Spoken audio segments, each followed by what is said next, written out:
I walked down the street toward the nearby church, my heart heavy with guilt and shame. I couldn't believe what I had done, and I desperately needed to unburden myself. I entered the confession room, keeping my head low. "Bless me, Father, for I have sinned," I said with trembling lips. "Go on, my child," the priest replied gently. In that moment, I spilled my darkest secret, hoping it would ease the turmoil in my heart. After confessing, I quickly left the church, my mind still racing. As I stepped outside, my phone buzzed. The message read, "I know everything. Your dirty secret is with me." My hands trembled as I stared at the screen. Who had I just confessed to? Before I continue, let me tell you a little about myself. My name is Kavya, a 19-year-old college student. I had recently moved to Pune to begin my studies and shared an apartment with Priya, my new friend and roommate.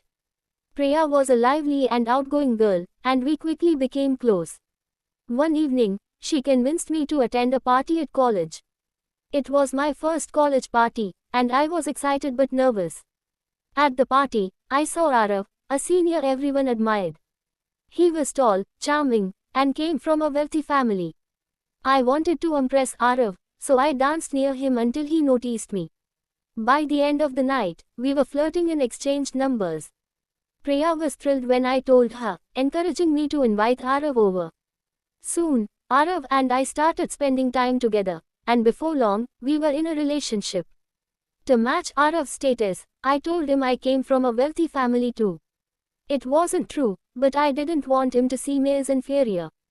Arav seemed captivated by me, and other girls at college envied our relationship. Life felt perfect, and I finally felt like I belonged. One weekend, my mother called, asking me to come home for a family reunion. She said my uncle, who had recently moved to Mumbai, was visiting for the first time in years. I didn't want to go, as Arav and I had made plans, but my mother insisted, saying family always comes first. Reluctantly, I cancelled my plans and went home. My uncle arrived, dressed impeccably, exuding the aura of a successful businessman. He mentioned that his wife and sons would be arriving soon. When the doorbell rang, I went to greet them, only to freeze in shock. Standing at the doorstep was Arav, holding a bottle of wine, accompanied by his mother and younger brother. Arav and I stared at each other in disbelief. My heart sank as the realization hit me, Arav was my cousin.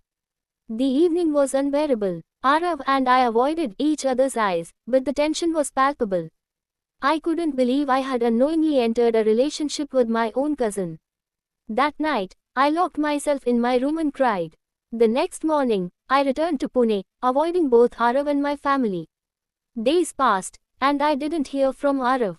However, something even more shocking happened. I realized I was pregnant.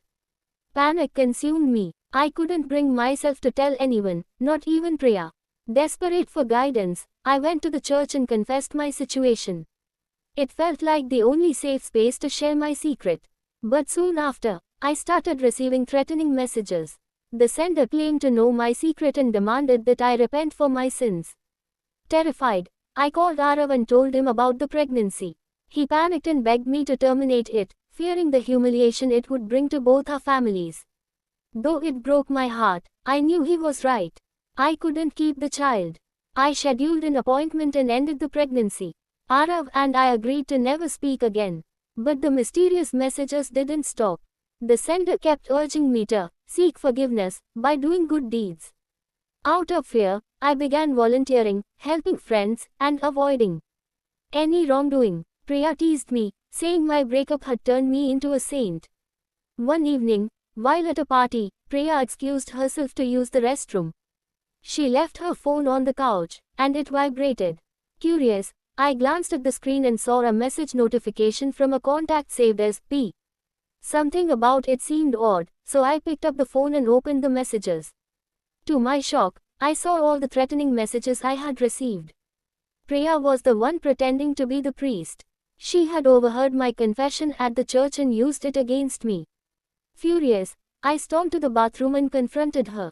"Why did you do this?" I demanded, showing her the phone. Priya's face twisted with anger. "You stole Arav from me. I liked him first, and you took him away. When I heard your secret, I wanted you to suffer as much as I did. I was devastated. The girl I considered my closest friend had betrayed me in the worst way possible. I left the party immediately, packed my bags, and moved out of the apartment the next day. A few weeks later, I returned to college and saw Priya and Arav together. She had succeeded in winning him over. It hurt to see them, but I refused to let the past define me. I focused on my studies, determined to build a better future. Looking back, I realized that some secrets and betrayals may shatter us, but they also teach us resilience. I chose to leave behind the pain and work toward a brighter tomorrow. Thanks for watching. Please like, share and follow.